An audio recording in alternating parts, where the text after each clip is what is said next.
Assalamualaikum students. I hope you are doing well. Students, आज हम बात कर रहे हैं new syllabus D mathematics book one में से, जो कि सेवेंथ एडिशन है, ऑक्सफोर्ड। चैप्टर नंबर 10 पे हम आज डिस्कस करते हैं एक्सरसाइज 10 बी। आपने मेरी पिछली वीडियो में देखा, हमने 10 बी के क्वेश्चन नंबर 1 को डिस्कस किया था और कुछ एंगल प्रॉपर्टीज को हमने वहां पे देखा था, किस तरह से वो डिफरेंट अल्फाबेट्स बनाते हैं। तो चलते हैं सबसे पहले हम अपने क्वेश्चन नंबर 2 की तरफ।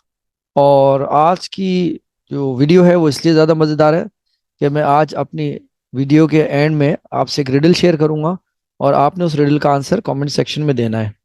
राइट। और मैं वहाँ पे आपके आंसर्स का इंतज़ार करूंगा। तो चलते हैं हम सबसे पहले अपने क्वेश्चन नंबर 2 की तरफ। अब क्वेश्चन नंबर 2 की स्टेटमेंट में सबसे पहले आप देखें कि हम क्या पढ़ते हैं।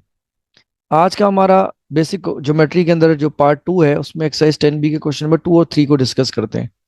तो get ready everyone, keep your notebook and pen ready.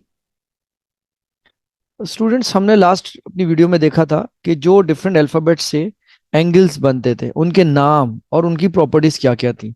जैसे कॉरिस्पॉन्डिंग एंगल, इसी तरह से alternate angle, interior angle, adjacent angle, vertically opposite angle. और ये तमाम एंगल कोई ना कोई अल्फाबेट जरूर बना रहे होते हैं दो पैरेलल लाइंस के दरमियान। आप सबसे पहले क्वेश्चन नंबर 2 को देखें। क्वेश्चन नंबर 2 के अंदर हमारे पास ये 4 पार्ट्स हैं, A B C D। तो हम इन पार्ट्स को वन बाय वन डिस्कस करेंगे। सबसे पहले आप इस एक पार्ट को देखें। इसके अंदर दो लाइन है, AB एंड CD, और हमारे पास दो ट्रांसवर्सल इसको कट कर रही हैं, PQ एंड RS, जैसे कि आपको मेरी स्क्रीन पे नजर आ रही हैं। और हमने जो लास्ट वीडियो में डिस्कस किया मुख्तलिफ अल्फाबेट्स एंगल प्रॉपर्टीज को, वो आज हम इसको यहाँ रिकॉल करेंगे। स्टूडेंट्स, याद रखिएगा, मैथमेटिक्स के अंदर रिपीटिशन और रीइंफोर्समेंट बहुत इंपॉर्टेंट टूल्स हैं आपकी इंप्रूवमेंट के लिए। तो आप टाइम टू टाइम उसको प्रैक्टिस में रखा करें। हम देखते हैं सबसे पहले कि यहाँ ये लाइंस कौन सा अल्फाबेट बना रही हैं। Alphabet x. अब जल्दी से रिकॉल करें कि अल्फाबेट एक्स अगर बनता है तो वो कौन सी एंगल प्रॉपर्टी होती है? Vertically opposite angles. राइट। तो इसका मतलब A = 117 है, क्योंकि ये दोनों, अगर आप देखें, ये वाला एंगल और ये वाला एंगल एक्स बना रहा है। तो मैं कह सकता हूं कि A = 117 degree. Why? Because both are forming vertically opposite angles, या both are vertically opposite angles, क्योंकि ये अल्फाबेट एक्स बना रहे हैं। अब यहाँ पे कुछ और भी अननोन है, B C D। तो हम वन बाय वन मुख्तलिफ अल्फाबेट मैं आपको अपनी आज की इस प्रेजेंटेशन से दिखाऊंगा, और आपने इसको इस्तेमाल करना है अपनी प्रैक्टिस में, दोबारा यूज करना है, बार बार प्रैक्टिस करनी है ताकि आप कॉन्फिडेंट हो जाएं। अब ये देखें, अगर इस पोजीशन में एफ बन रहा है तो मैं कह सकता हूं कि एंगल बी और ये वाला एंगल, देखें, एफ बन रहा है तो ये बिल्कुल इक्वल होंगे। और आप अगर रिकॉल करें, एफ अगर कोई लाइंस बना रही हैं तो वो एंगल प्रॉपर्टी कौन सी कहलाती है? हमारे पास कॉरिस्पॉन्डिंग एंगल्स। तो मैं कह सकता हूं कि जो एंगल बी है वो 117 है। Why? Because both are equal and they are corresponding angles, और कॉरिस्पॉन्डिंग एंगल हमेशा एफ बनाते हैं। अब दूसरी तरफ देखें, हमने बी और सी को कैलकुलेट करना है। बी और सी में अगर आप गौर करें तो इन दोनों को अगर मैं ऐड कर दूं, और ये बन रहे हैं टी, और अगर आप रिकॉल करें वो कौन सा एंगल होता है जहां टी बन रहे हो, इनको आप दोनों को ऐड कर दें, वो सम ऑफ इंटीरियर एंगल या एडजेसेंट एंगल, अगर उसका सम देखें तो 180 डिग्री होता है। तो मैं ये कह सकता हूं कि if I am adding B and C, they are equals to 180 degree. Adjacent angles भी कह सकते हैं या सम ऑफ इंटीरियर एंगल्स भी कह सकते हैं। Now you can calculate. आपके पास यहाँ बी आपने पिछले एंगल प्रॉपर्टी से कैलकुलेट किया, जो कि 117 था। अब आप 180 में से माइनस कर दें 117 को, तो आपके पास क्या आएगा मेंटल मैथ्स के हिसाब से? 63 डिग्री। तो इसका मतलब हमारा ए नोन हो गया, बी नोन हो गया, and C is also known, that is 63 degree. तो लेट्स टॉक अबाउट आपके पास जो अननोन है। और कोई अननोन बचा? यहाँ पे देख लीजिए, आपके पास ये ऑलरेडी यहाँ पे शो कर रहा है 78, और इसका कनेक्शन अब ये हमें कैसे पता चलेगा? अल्फाबेट डी 78, क्योंकि ये भी देखें आप एफ बना रहा है, तो हम ये कह सकते हैं कि D angle and 78 degree both are equal और same, because they are corresponding angles and corresponding angles are always equal और same. Now let's move towards part B. अब आप इस पार्ट बी को गौर से देखें। थिंकिंग टाइम देता हूं मैं आपको, जस्ट 30 सेकेंड्स, और देखें इसमें कौन से अल्फाबेट्स बन रहे हैं।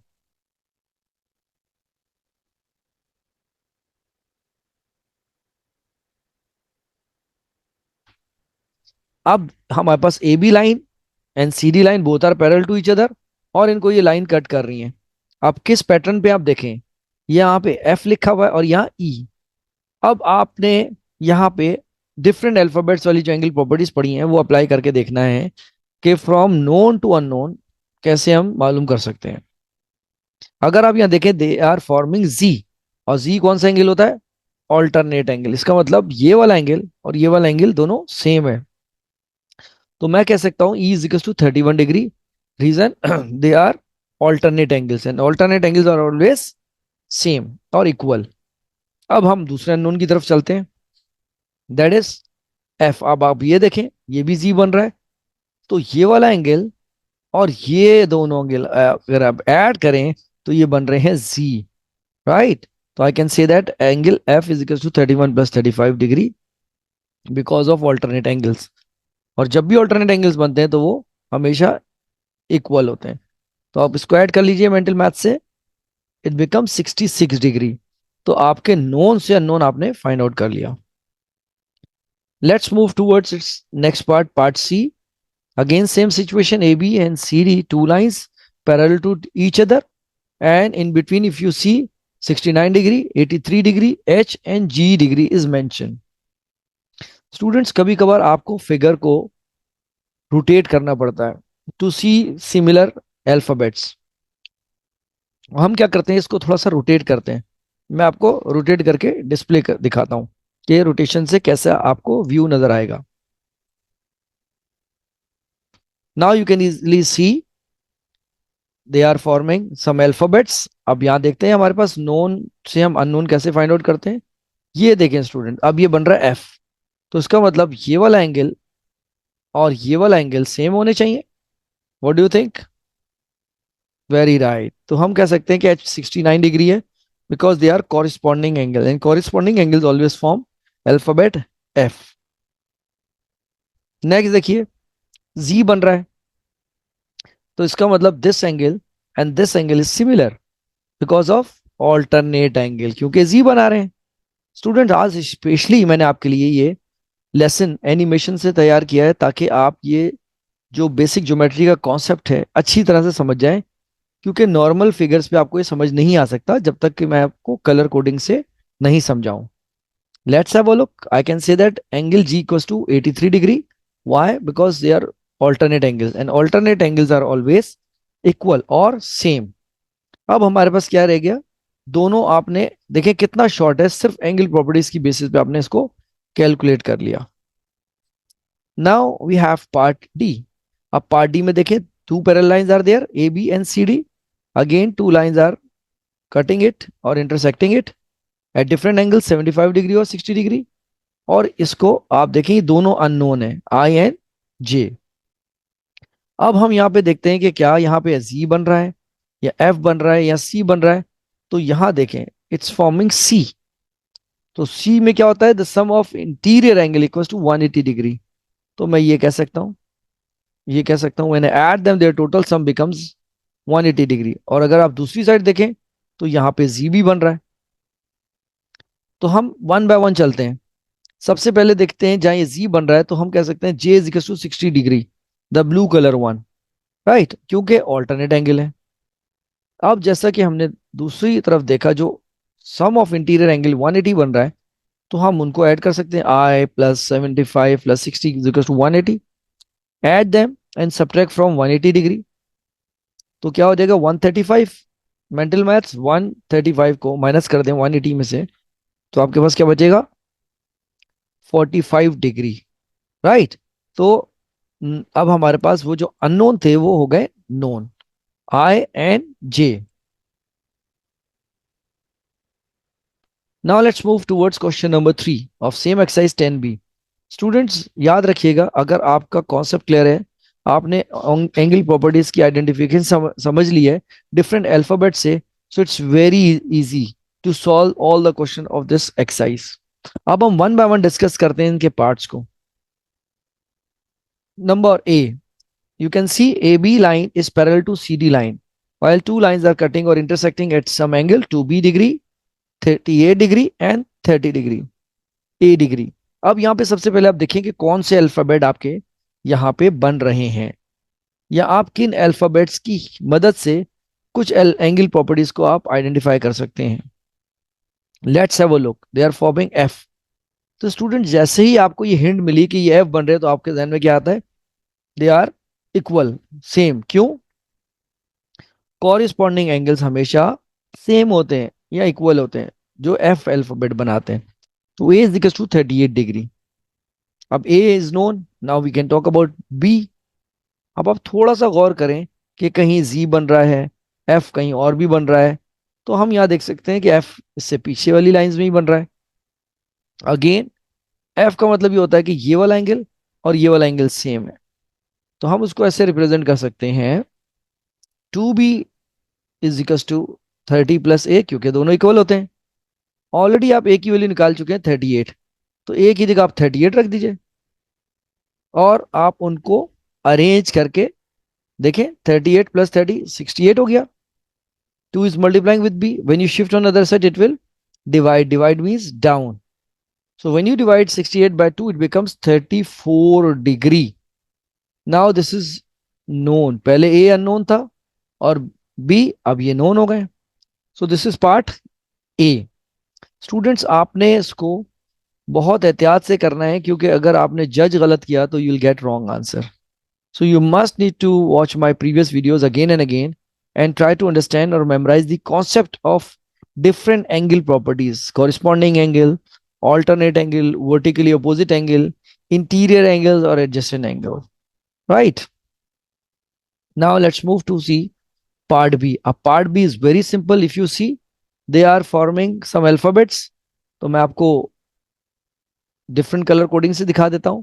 Like F. सो इसके बाद मतलब ये हो सकता है कि अगर ये एफ बन रहा है तो बोथ एंगल्स आर सेम और equal, because they are corresponding angles, और कॉरिस्पॉन्डिंग एंगल्स हमेशा सेम होते हैं. दूसरी तरफ एक्स भी बन रहा है.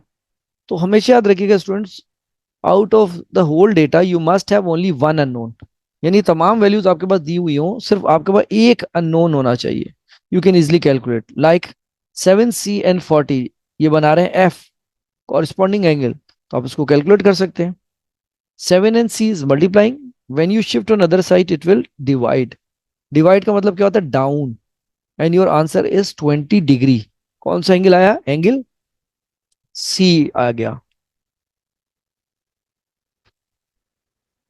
अब हम देखते हैं, हमारे पास एंगल 2D भी अननोन है. तो अगर आप देखें कलर कोडिंग से, बोथ आर फॉर्मिंग एक्स. तो मैं कह सकता हूं कि this angle and this angle is equal to each other because they are vertically opposite angles, and vertically opposite angles are always same or equal. आपके पास already c की value आ चुकी है. Substitute the value of c in this equation and calculate the value of d. 2 and d are multiplying. When I shift on other side, they will divide. Divide means down. So 140 divided by 2 is 70 degree. That is angle d. Angle c is known now. अब हम देखते हैं अपने part सी को. कुछ इस तरह से यहाँ पे आपके पास दो फिगर्स, एक फिगर में दो लाइंस दी हुई है. A B is parallel to C D. Transversal P Q is cutting at an angle 7E and 3E. अब आप सोच के बताएं कि यहाँ पे कौन सी एंगल प्रॉपर्टी से हम अननोन को फाइंड आउट कर सकते हैं. It's very simple. If you see there is an alphabet C. ये दोनों को अगर आप ऐड करें, their sum becomes to 180 degree. 7E plus 3E is equals to 180 degree. इसको ऐड कर लीजिए. What comes? एंगल प्रॉपर्टी लिखना मत भूलिएगा, क्योंकि ये आपकी अपनी रिकॉलिंग है. 10E is equals to 180 degree. 10 or E, if they don't have any sign, they are multiplying. When you shift on the other side, they will divide. Divide means down. So you will get the value of E by dividing 180 by 10. अब आपके पास क्या आ गया E की value 18 degree. बस, so simple. In this part only E was unknown and now E is known. Let's move towards part D. अब part D में देखें क्या आ रहा है. These are the symbols of parallel lines. अब एक एंगल ये दिया हुआ है और एक angle. Don't you think that they are forming Z? और Z अगर है तो ये दोनों एंगल सेम होते हैं. और इस एंगल का नाम क्या होता है स्टूडेंट्स. हम इसको कह सकते हैं 2f plus 6 is equal to 3f minus 23 degree. तो हम कह सकते हैं कि alternate angles they are forming and alternate angles are always equal और सेम. अब यहाँ पे आपने वैल्यू देखनी है बाय एक्सपेंडिंग इट. अरेंज करें इसको and keep your unknown together. 2f यहाँ पे ऐड हो रहा था. When you shift on other side it will subtract. Minus 23 when you shift on other side it will become addition. अब different sign, again sign rule आ गया students. यहाँ पे different sign means do subtraction mentally and put sign of the greater number. आपके पास subtract करने के बाद f की वैल्यू है 29 डिग्री. राइट. तो अब आपके पास f ही अननोन था. so we have easily calculated f. I hope you are understanding my all parts when I'm using angle properties and I'm showing you in slow motion or slow movement as well. So students हमेशा याद रखें कि इस तरह के questions के लिए आप कोशिश करें कि जो बुक अगर यूज कर रहे हैं तो उस पर पेंसिल से आप उस इस तरह की इमेजनरी लाइंस बना लें, अल्फाबेट्स बना लें, तो आपके लिए बहुत आसान होगा उनको कैलकुलेट करना. तो हमने यहाँ पे क्वेश्चन नंबर 3 के पार्ट्स को डिस्कस कर लिया. Part D. अब हम चलते हैं आपके लिए रिडल टाइम की तरफ. रिडल तो देखते हैं who is the master of this riddle. आपने आंसर आपने कमेंट बॉक्स में देने हैं. A truck driver is going opposite traffic on a one way street. A police officer sees him but does not stop him. Why didn't. You have to tell the reason and reason you have to share in the comment section. So students, आज का हमारा lesson यहाँ and होता है. आप मेरी videos को देखते रहिएगा और अपने मैथमेटिकल स्किल्स और कॉन्सेप्ट को इंप्रूव करते रहें और बार बार वीडियो देखें ताकि आपकी क्लैरिटी हो और आपको कॉन्फिडेंस मिले किसी भी टॉपिक को जब आप प्रैक्टिस कर रहे हो. Thank you so much my mathematicians. I will see you in the next video.